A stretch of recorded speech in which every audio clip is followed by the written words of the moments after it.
Imagine this. You walk into a casino with just $20 in your pocket, and within minutes, you're sitting in front of the biggest win of your life. But here's the twist. What happens next isn't luck. It's a decision that could change everything. Stick with me because this story is about risk, reward, and a moment no gambler will ever forget. Stop right there, the sharp voice echoed across the courthouse steps.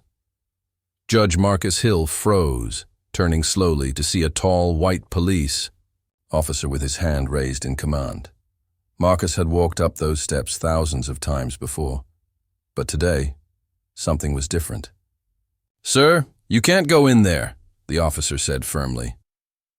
Marcus adjusted his glasses, holding a leather briefcase in one hand. He wore a dark, tailored suit, polished shoes, and the quiet confidence of a man who had worked his entire life to reach the top. Still, the officer's words stung. "Why not?" Marcus asked calmly. The officer looked him up and down. "This entrance is for judges and staff only. The public goes around the side." Marcus felt a tight knot in his chest. He took a slow breath. "Officer, I am a judge. This is my courthouse." But the officer's eyes narrowed with disbelief. He gave a short, almost mocking laugh. "Nice try. Judges don't look like you." The words hit Marcus harder than he expected. He was no stranger to prejudice. He'd faced it in college, in law school, even in the courtroom. But standing here, on the very steps of justice, he was being told he didn't belong. Crowds of people were passing by, whispering, staring. Marcus could feel the weight of their eyes. Some shook their heads in sympathy. Others just watched like it was a spectacle. A few pulled out their phones, recording the exchange. Inside, Marcus's heart pounded. He had fought for years to prove himself. He had graduated top of his class, clerked for one of the most respected judges in the state, and now presided over cases that shaped lives. Yet in one moment, he was reduced to a stranger, just because of the color of his skin. Still, he didn't raise his voice. He didn't argue. Instead, he asked one simple question. "Officer, what makes you so sure I'm not telling the truth?"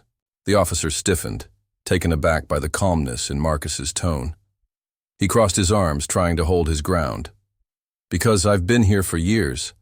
I know every judge that walks through these doors, and I've never seen you before." Marcus gave a faint smile. "Perhaps you've seen me, but never truly noticed me." The officer frowned, but the crowd was growing restless. People began to murmur, questioning why the man in a fine suit with a judge's briefcase would be denied entry. Still, the officer stood firm, unwilling to admit he might be wrong. "Look," the officer said, his voice tight, "I'm just doing my job. If I let anyone in without proof, this building wouldn't be secure." Marcus nodded slowly. "Security is important, but so is justice. And justice begins when we learn to see people for who they are, not what we assume them to be." The officer blinked, his confidence faltering. For the first time, he realized the man standing before him wasn't just some passerby. There was something different in his words, something commanding, yet graceful. Marcus calmly reached into his briefcase. The crowd leaned closer, phones recording every second. With deliberate care, he pulled out a leather folder, flipped it open, and held it toward the officer. The badge gleamed in the afternoon sun. "Judge Marcus Hill," he said evenly. "Federal District Court." The officer's face drained of color. His lips parted, but no words came out. The crowd gasped in unison. A hush fell over the steps as reality set in. This man truly was who he said he was. Marcus didn't gloat, didn't raise his voice, didn't scold. Instead, he held the officer's gaze and spoke with quiet power. "You stopped me because you believed a judge couldn't look like me. But today, you learned that justice wears many faces, and it's our duty to recognize them all." The officer swallowed hard, shame washing over him. He stepped aside quickly, motioning for Marcus to enter, But Marcus paused, looking not just at the officer, but at the entire crowd. "This moment isn't about me," he said clearly, his voice carrying over the steps. "It's about every person who has been judged before they've had a chance to speak. Every person told they don't belong. Today it happened to me. Tomorrow it could happen to you." A ripple of applause moved through the crowd. Some nodded with respect, others wiped away tears. The officer lowered his head, unable to meet Marcus's eyes. Marcus turned, lifted his briefcase, and walked up the steps with dignity. Each step echoed not just his authority, but his resilience. The resilience of a man who had spent a lifetime proving that character, not color, defines worth. And as the courthouse doors closed behind him, the crowd remained outside, changed by what they had witnessed. A moment of prejudice had transformed into a lesson of truth. The officer stiffened. "Sir, I've been on this job 10 years. I know who comes in and out of this courthouse. I've never seen you before." Marcus gave a gentle smile, though the sting of those words pressed hard against his chest. "Maybe that's because you've never looked closely enough." By now, a small crowd had gathered at the base of the steps. Phones were raised, cameras recording every second. Some whispered among themselves, others shook their heads at the scene unfolding. The officer shifted uncomfortably, but his pride kept him rooted to the spot. "Look, I'm just doing my job," the officer said sharply, though his voice betrayed a hint of unease. "I can't let random people stroll in pretending to be judges." Marcus tilted his head slightly, his calm demeanor only intensifying the tension. "So what do you suggest I do? Walk away? Use the side door? Pretend that I don't hold the very seat you're guarding?" The officer crossed his arms, digging deeper into his stance. "Until you show me proof you're not going inside." Marcus sighed softly, a sound heavy with disappointment rather than anger. Proof. After all these years of service, after decades of rulings, community speeches, and awards of recognition, he was still being asked to prove he belonged. Race. Irony wasn't lost on him. He had spent his life upholding justice. And yet, on the courthouse steps, he was still a stranger in the eyes of those sworn to protect it. The murmurs in the crowd grew louder.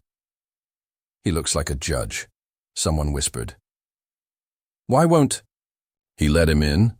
another asked. The officer's rigid stance faltered slightly, but he held his ground, waiting for the proof he demanded. Slowly, Marcus placed his briefcase on the stone railing and opened it. The crowd leaned in, their phones zooming closer, capturing every movement. He reached inside and pulled out a sleek black leather folder, the kind only officials carried. With deliberate calm, he flipped it open and revealed his official identification. The seal gleamed in the sunlight. The words were clear. Judge Marcus Hill, United States District Court. The officer froze, his face draining of color. His confident posture collapsed into something small, almost childlike. The crowd gasped in unison, their whispers turning into shocked exclamations. "Sir, I didn't," the officer stammered, his words tangled in regret. But Marcus wasn't finished. He closed the folder with a soft snap and looked the officer squarely in the eyes.